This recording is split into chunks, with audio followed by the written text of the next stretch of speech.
We think of our world as filled with stuff, like buildings and cars, buses and people. And nowhere does that seem more apparent than in a crowded city like New York. Yet, all around the stuff that makes up our everyday world is something just as important, but far more mysterious. The space in which all this stuff exists. To get a feel for what I'm talking about, let's stop for a moment and imagine. What if you took all this stuff away? I mean all of it. The people. The cars and buildings. And not just the stuff here on Earth, but the Earth itself. What if you took away all the planets, stars, and galaxies? And not just the big stuff, the tiny things, down to the very last atoms of gas and dust. What if you took it all away? What would be left? Most of us would say nothing, and we'd be right. But strangely, we'd also be wrong. What's left is empty space, and as it turns out, empty space is not nothing. It's something. Something with hidden characteristics as real as all the stuff in our everyday lives. In fact, space is so real, it can bend. Space can twist. And it can ripple. So real that empty space itself helps shape everything in the world around us and forms the very fabric of the cosmos. But you can't understand anything about the world unless you understand space, because that's the world. The world's space with stuff in it. We're not usually very conscious of space. But then again, I tell people fish are probably not conscious of water either. They're in it all the time. Space is not really nothing. It actually has a lot going on inside.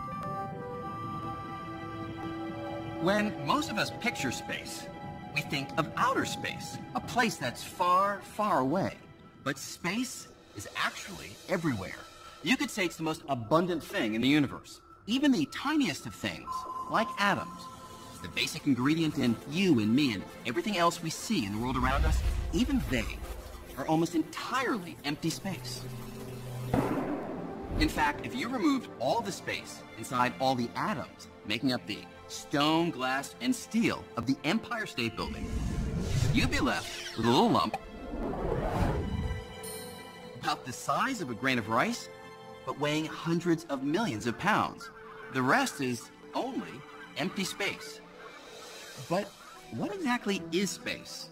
I can show you a picture of Spain, of Napoleon, of my Uncle Harold. But space, it looks like this. Nothing.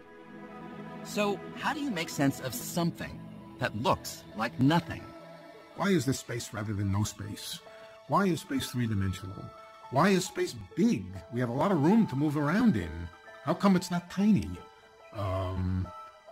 We have no consensus about these things. What is space? We actually still don't really know. It is one of the deepest mysteries in physics. Fortunately, we're not completely in the dark. We've been gathering clues about space for centuries. Some of the earliest came from thinking about how objects move through space. To get a feel for this, take a look at that skater. As she glides across the rink, she's moving in relation to everything around her, like the ice. And when she goes into a spin, not only can she see that she's spinning, she can also feel it. Because as she spins, she feels her arms pulled outward. But now let's imagine that you could take away all the stuff around her, from the rink to the most distant galaxies. So the only thing left is the skater spinning in completely empty space. If the skater still feels her arms pulled outward, she'll know she's spinning. But if empty space is nothing, what is she spinning in relation to? Imagine you're that skater. When you look out, you don't see anything. It's just uniform, still blackness all around you. And yet, your arms are being pulled outwards. So you say to yourself, what could I be spinning with respect to? Is there something out there that I'm not seeing? Trying to answer questions like these, scientists came up with a bold new picture of space. And the key was to make something out of nothing.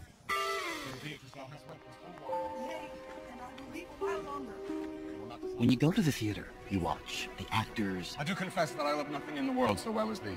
the scenery, the story. I protest, I love thee. Then, God forgive me. What offense, sweet beauty? But there's something important here that you won't find mentioned in the playbill. Something we hardly ever notice.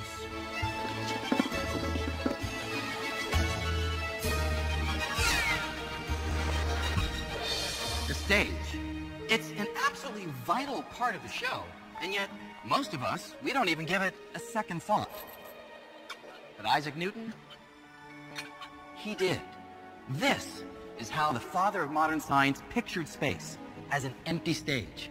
To Newton, space was the framework for everything that happens in the cosmos, the arena within which the drama of the universe plays out.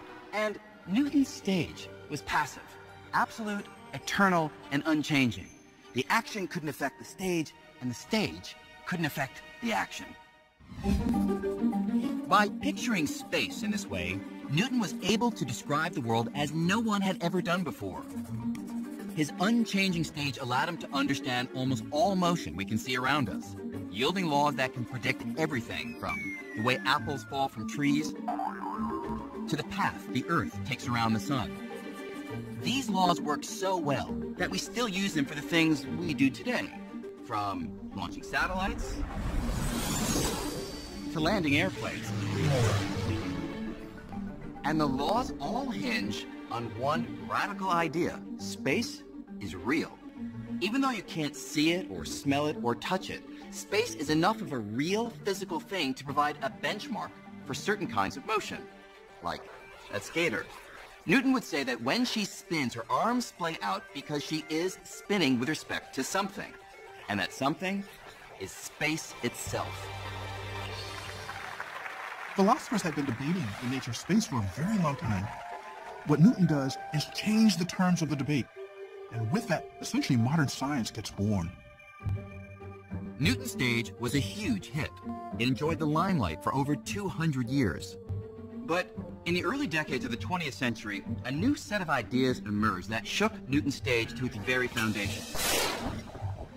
Ideas put forward by a young clerk working in a Swiss patent office. His name? Albert Einstein. Einstein grew up in the late 1800s, at the dawn of the age of electricity. Electric power was lighting up cities, giving rise to all kinds of technologies Newton could never have imagined. All of these developments tapped into something that had captivated Einstein since he was a child: light. Not light bulbs and street lamps, but the very nature of light itself. And it was his fascination with one particularly weird feature of light, its speed, that would lead Einstein to overturn Newton's picture of space. To see how, let's take a ride.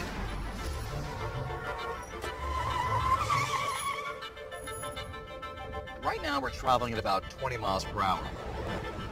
To go faster, all the driver needs to do is step on the gas, and the cab speed changes.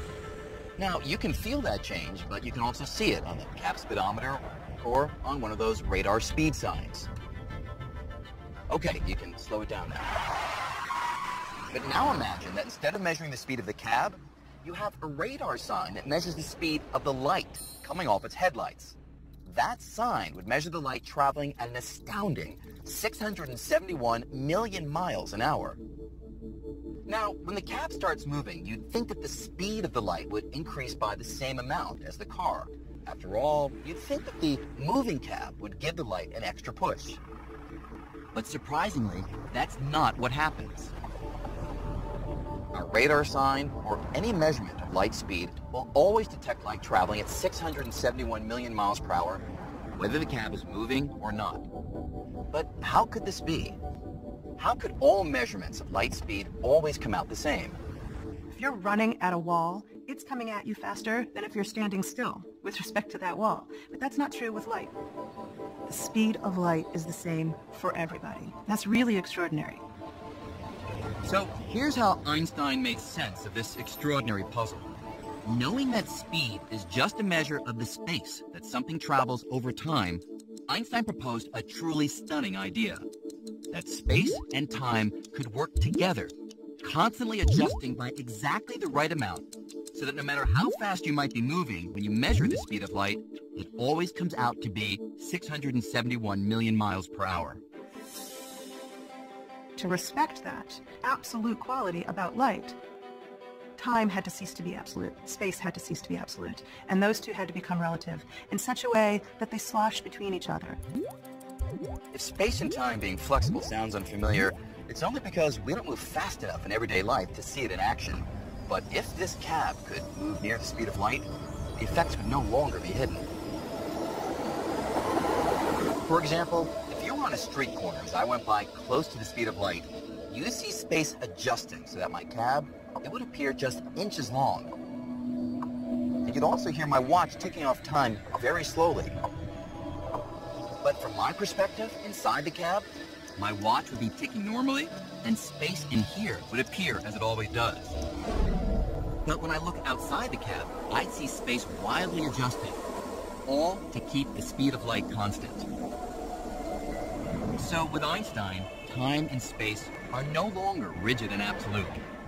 Instead, they meld together with motion, forming a single entity that came to be called space-time. I think as we live our life every day, we live with the Newtonian picture of space and time. It's something that we are comfortable with. But Einstein was able to make reason conquer sense. That really was the genius of Einstein. This notion that space and time are unity, to me, is one of the greatest insights that has ever occurred in science. It's so counterintuitive to everything we've ever experienced as human beings. And in the hands of Albert Einstein, this new picture of space would solve a deep mystery having to do with the most familiar force in the cosmos: gravity. Newton knew that gravity is a force that attracts objects to each other, and his laws predicted the strength of this force with fantastic precision. But how does gravity actually work? How does the Earth pull on the moon across hundreds of thousands of miles of empty space? They behave as if they're connected by some kind of invisible rope. But everyone knew that wasn't true. And Newton's laws provided no explanation. Einstein found that no Band-Aid patches would fix Newtonian gravity. He had to invent a mechanism for it. He had to understand it. After puzzling over this problem for more than 10 years, Einstein reached a startling conclusion. The secret to gravity lay in the nature of space-time. It was even more flexible than he had previously realized. It could stretch like an actual fabric. This was a truly radical break from Newton. Think of this table as space-time, and think of these balls as objects in space. Now, if space-time were nice and flat, like the surface of this table, objects would travel in straight lines. But if space is like a fabric that can stretch and bend, well, this may seem a little strange. But watch what happens if I put something heavy on the stretchy space-time fabric. Now, if I take my shot again, the ball travels along an indentation in the fabric that the heavier object creates. And this, Einstein realized, is how gravity actually works. It's the warping of space-time caused by the objects within it. In other words, gravity is the shape of space-time itself. The moon is kept in orbit not because it's pulled to the Earth by some mysterious force, but rather because it rolls along a curve in the space-time fabric that the Earth creates. With Einstein, space became not only real, but flexible. So suddenly space had properties, suddenly space had curvature, suddenly space had a flexible kind of geometry, almost like a rubber sheet. It opens up a whole new way of thinking about reality that describes the entire universe. Einstein becomes Einstein because of that observation. Where Newton saw space as passive, Einstein saw it as dynamic. It's interwoven with time, and it dictates how things move. So, after Einstein, space can no longer be thought of as a static stage. It's an actor, and it plays a leading role in the cosmic drama.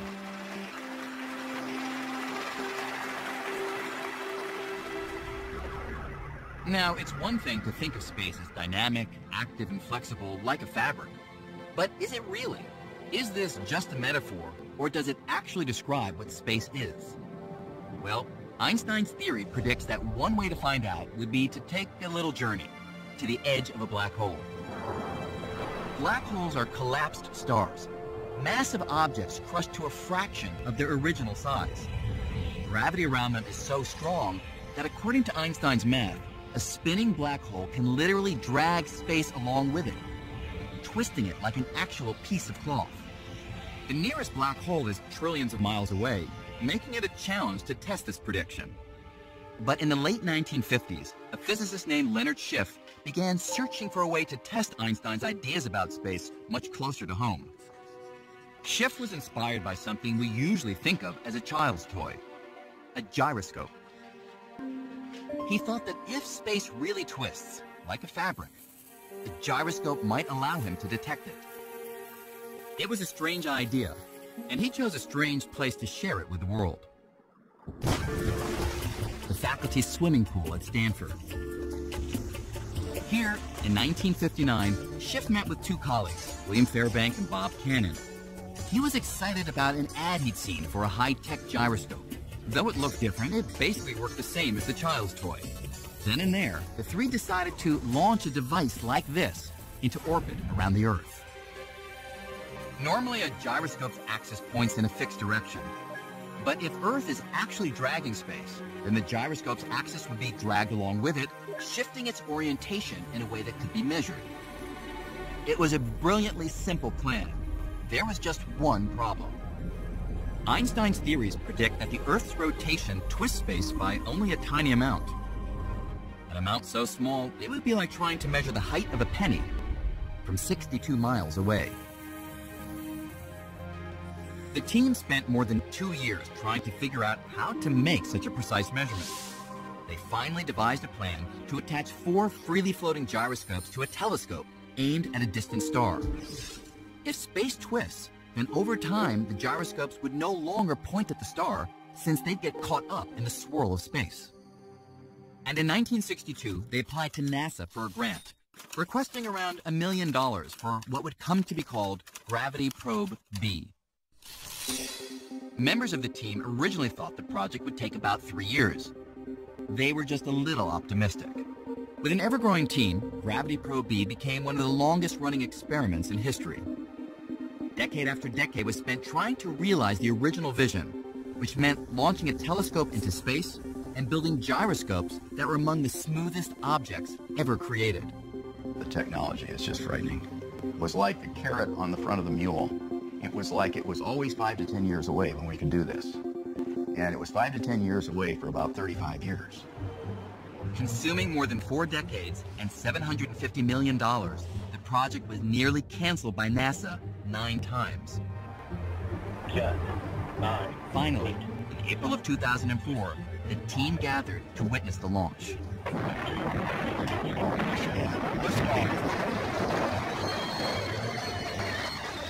Of the 3 men who sat by the pool back in 1959, only one was alive to see it.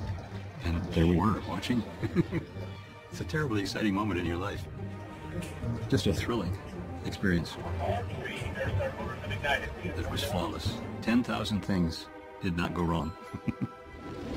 For over a year, Gravity Probe B orbited the Earth while the team nervously monitored its every move, trying to see if the Earth would actually twist space. Finally, the data began to trickle in, and there was a problem. The gyroscopes were experiencing a tiny, unexpected wobble, and to clean up the data would cost millions. With funds running out, it looked like nearly half a century of work was about to go down the drain. Then, at almost the last possible moment, 2 sources of additional funding emerged. The son of original team leader William Fairbank, who made a private donation, and Turki Al-Saad, a member of the Saudi royal family with a degree in aeronautics from Stanford, who arranged for a large grant. Over the next 2 years, the problem with the data was solved, revealing that the axes of the gyroscope shifted by almost exactly the amount predicted by Einstein's equations. I think it's the first time that You can actually see Einstein's effect, his drift, with the naked eye. This experiment provides the most direct evidence ever found that space is something real, a physical entity like a fabric. After all, if space were nothing, there would be nothing to twist.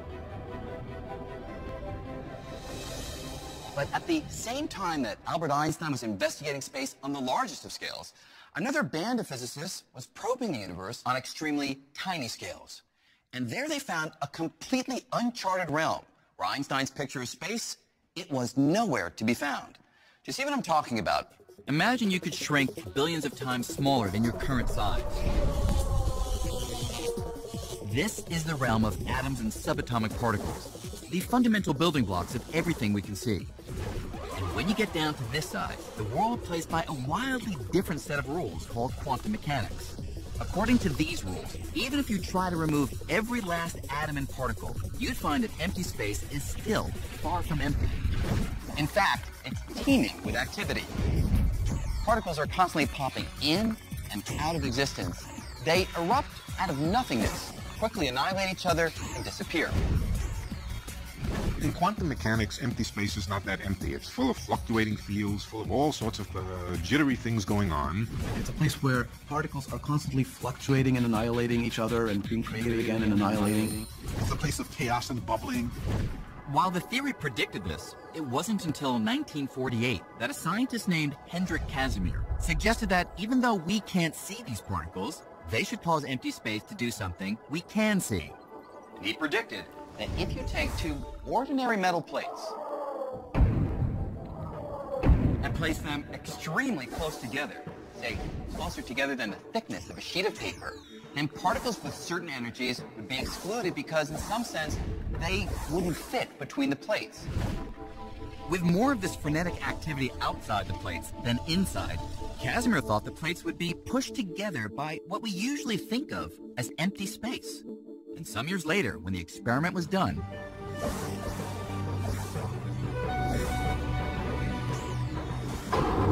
Casimir was proven right. In empty space, the plates were pushed together.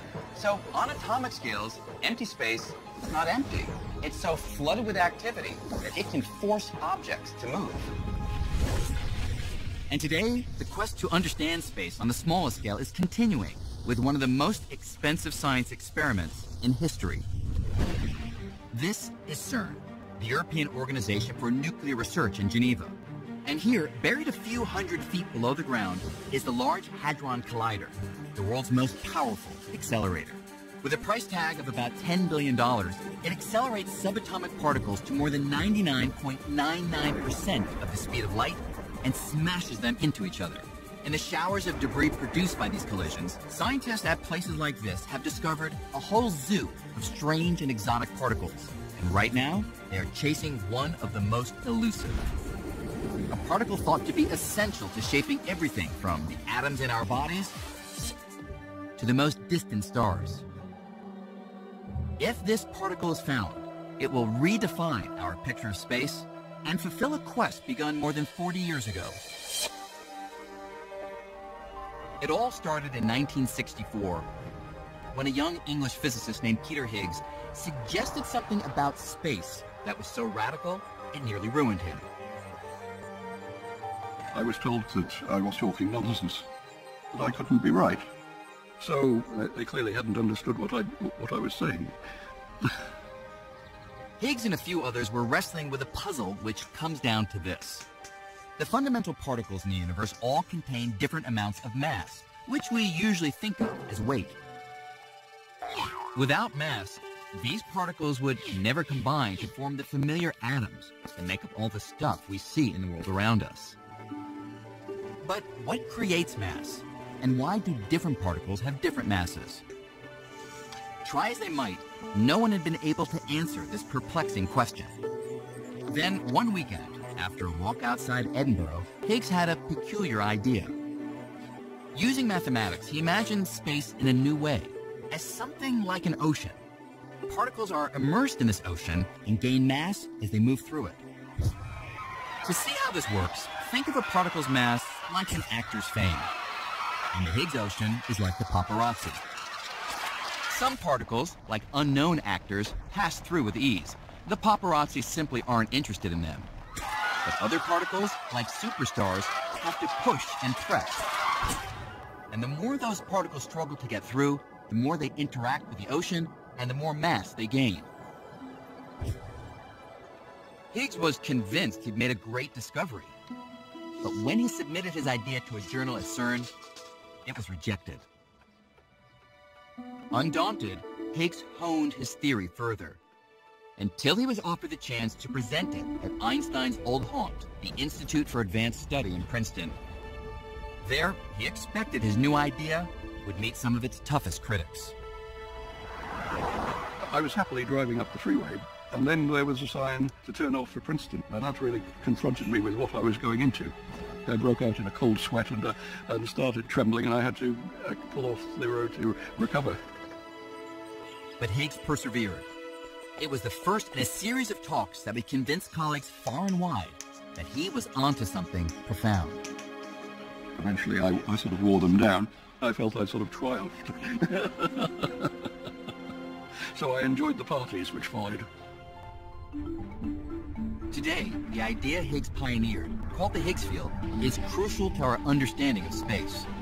The Higgs field is everywhere. It's something that even in the emptiest vacuum of space has an effect. It gives you mass. So I think Higgs actually deserves credit for being one of the people that said space is stuff. It has properties in it that are intrinsic, that you can't get rid of, you can't turn them off. The only problem? There's no physical proof that the Higgs field exists. At least not yet. But here at CERN, scientists are attempting to smash particles together with so much energy that they will knock loose a piece of the Higgs field, producing a tiny particle of its own. It's as if they're trying to chip off a piece of space. We think that if we knock into space hard enough with particle accelerator collisions, that we can actually make a Higgs particle come out of empty space. Our whole understanding of matter as we now have it would just fall apart if the Higgs field didn't exist. I don't think anybody seriously doubts that we will see it. Certainly if we don't, that would be an extremely bizarre outcome. Finding the Higgs particle would be a major milestone, establishing that the emptiest of empty space has an impact on all of matter. But it turns out that space contains an ingredient far more elusive than anything Higgs ever imagined. An ingredient that may hold the key to the greatest of all mysteries, the very fate of the cosmos. It's a mystery that began some 14 billion years ago in what we call the Big Bang. In a fraction of a second, the universe underwent a violent expansion, sending space hurtling outward. Space has been expanding ever since. For decades, most scientists thought that expansion must be slowing down thanks to the pull of gravity. When I toss an apple up, the gravity of the Earth eventually stops it and brings it back. And just like the apple slows down with time, so too the universe should have been slowing down in its expansion because of the gravitational attraction of all matter and energy for all other matter and energy. But that raised the question, what is the ultimate fate of the cosmos? Would space go on expanding forever? Or would gravity eventually stop space from expanding, causing it to collapse back on itself in a big crunch? To solve this mystery, two teams of astronomers set out to measure the slowing of the expansion using a novel tool: exploding stars called supernovas. So a supernova is a star that ends its life in a massive explosion. They're extremely luminous. They can be as bright as 1 billion suns. What makes supernova great is that they're very similar when they explode. They all get about the same brightness and then they fade away in just about the same way.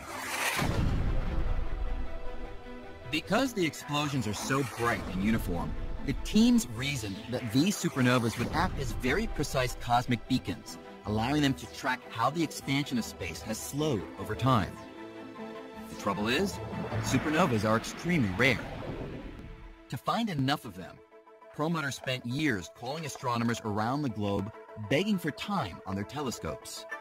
We needed the biggest telescopes in the world. We needed perfect conditions. And in those perfect conditions, I would be pulling people up at the middle of the night when they're trying to do some serious work. And I'd be saying, I know that you have a very busy schedule, but by any chance, if you could just squeeze in this half-hour observation, it would really be very interesting to us. When they finally had enough data to chart how much the pull of gravity was slowing the expansion of the universe, they were in for a surprise.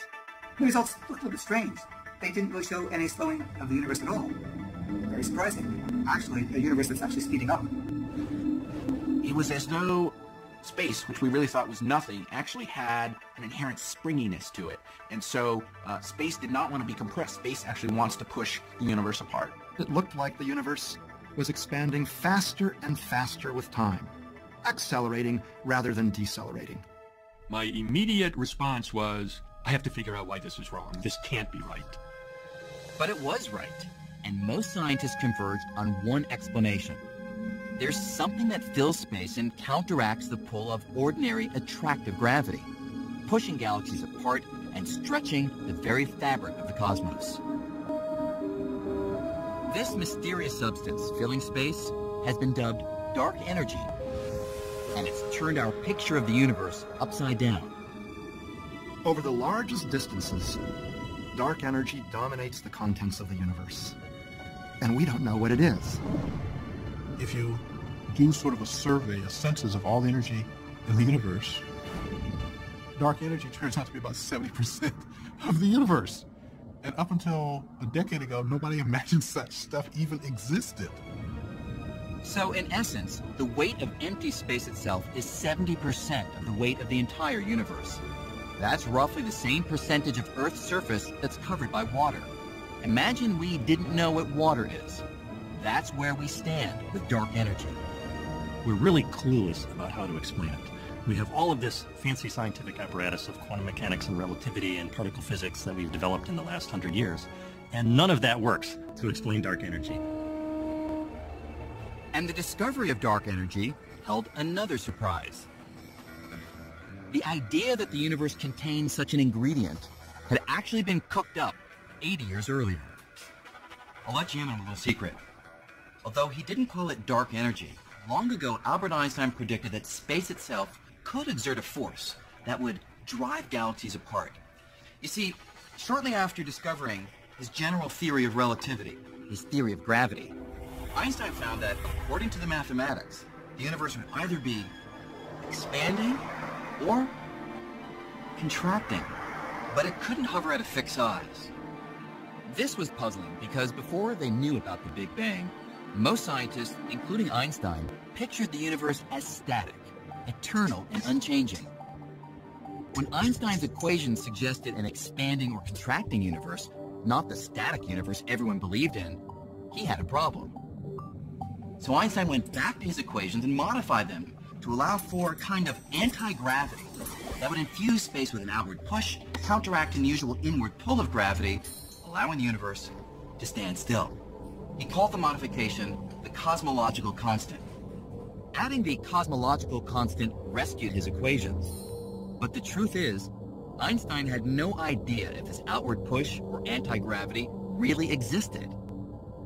The introduction of the cosmological constant by Einstein was not a very elegant solution to try to find what he was looking for, a stationary universe. It achieves this effect of anti-gravity. It says that gravity sometimes can behave in such a way as not to pull things together, but to push things apart. Like the clash of two titans, the cosmological constant and the pull of ordinary matter could hold the universe in check and keep it static.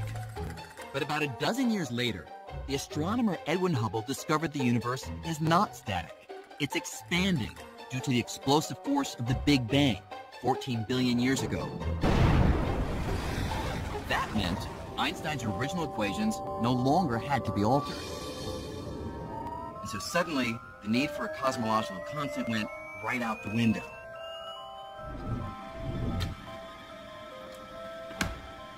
Thank you.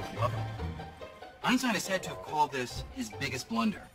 But here's the thing. With the recent discovery that the expansion of the universe is accelerating, scientists are convinced that there is something in space that is pushing things apart. So 70 years later, Einstein's biggest blunder may rank among his greatest insights. It was something that nobody else was thinking about, but it might be that Einstein's cosmological constant is the key to understanding the expansion of the universe as we see it today. Though no one knows what dark energy actually is, it raises an astounding and troubling possibility. Einstein pictured the strength of his anti-gravity as constant. But is the strength of dark energy constant? And what if it changes over time? The answer could overturn everything we thought we knew about the fate of the cosmos. At the moment, everything in our world, from the molecules make up my body to the molecules make up the moon, is held together by forces that overwhelm the outward push of dark energy, and that's why we don't see things expanding in our everyday lives. But that situation might not last forever. In one scenario, dark energy will continue to push the galaxies farther and farther apart until ultimately they'd be pushed so far apart that the universe would become a cold, dark, and lonely place.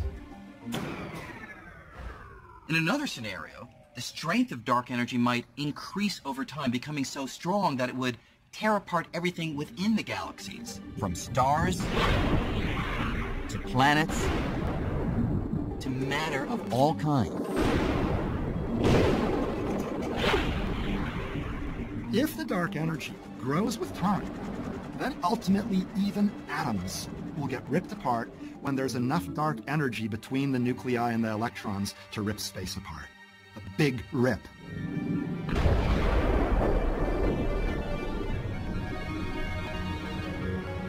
Our picture of space has gone through a remarkable transformation. Back in Newton's time, space was just the container. It didn't do anything at all. Then through Einstein, space begins to affect how objects move. Then with Casimir, literally objects can be pushed by the activity even in empty space. And now through the ideas of Higgs and dark energy, the very expansion of the universe may be coming from the energy of empty space itself. I don't think anybody would have thought that space would have this kind of rich and profound impact on the nature of reality. But as far as we've come, the journey that began with Isaac Newton's picture of space as something like a stage is not yet finished. As we examine the fabric of the cosmos ever more closely, we may well find far more surprises than anyone ever imagined. Take me, for example. I seem real enough, don't I? Well, yes. But surprising new clues are emerging that everything, you and I and even space itself, may actually be a kind of hologram. That is, everything we see and experience, everything we call our familiar three-dimensional reality, may be a projection of information that's stored on a thin, distant, two-dimensional surface. Sort of the way the information for this hologram is stored on this thin piece of plastic. Now, holograms are something we're all familiar with, from the security symbol you find on most credit cards. But the universe is a hologram?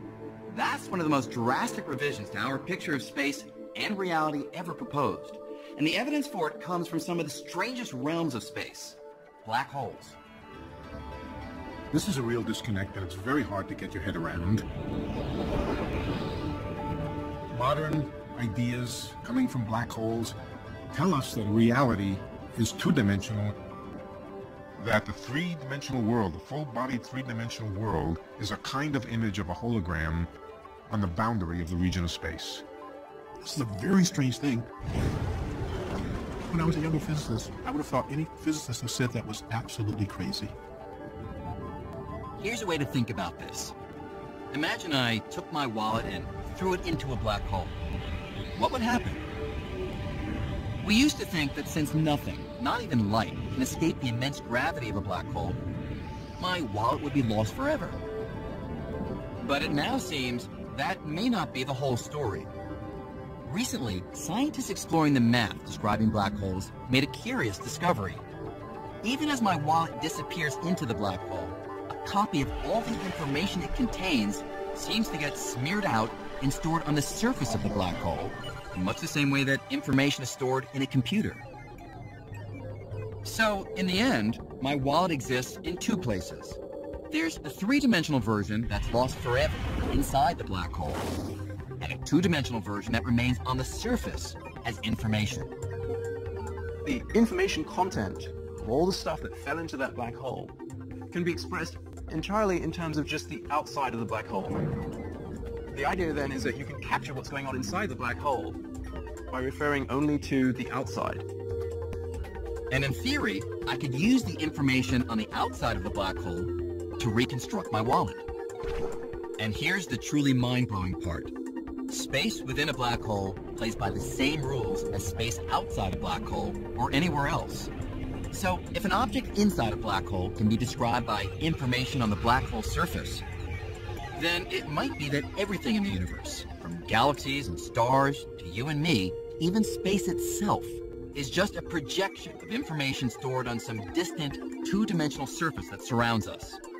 In other words, what we experience as reality may be something like a hologram. Is the three-dimensional world an illusion in the same sense that a hologram is an illusion? Perhaps. I'm inclined to think yes, that the three-dimensional world is a kind of illusion, and that the ultimate precise reality is the two-dimensional reality at the surface of the universe. This idea is so new that physicists are still struggling to understand it. But if it's right, just as Newton and Einstein completely changed our picture of space, we may be on the verge of an even more dramatic revolution. For something that's such a vital part of our everyday lives, space remains kind of like a familiar stranger. It's all around us, but we're still far from having unmasked its true identity. That may take 100 years, it may take 1,000 years, or it may happen tomorrow. But when we solve that mystery, we'll take a giant step toward fully understanding the fabric of the cosmos.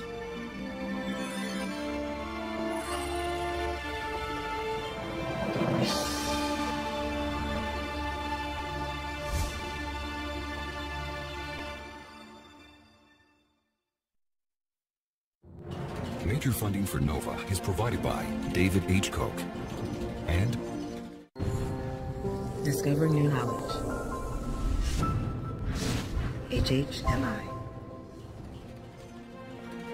And by the Corporation for Public Broadcasting.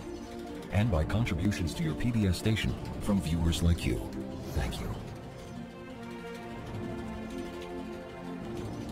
Major funding for the fabric of the cosmos is provided by the National Science Foundation, where discoveries begin.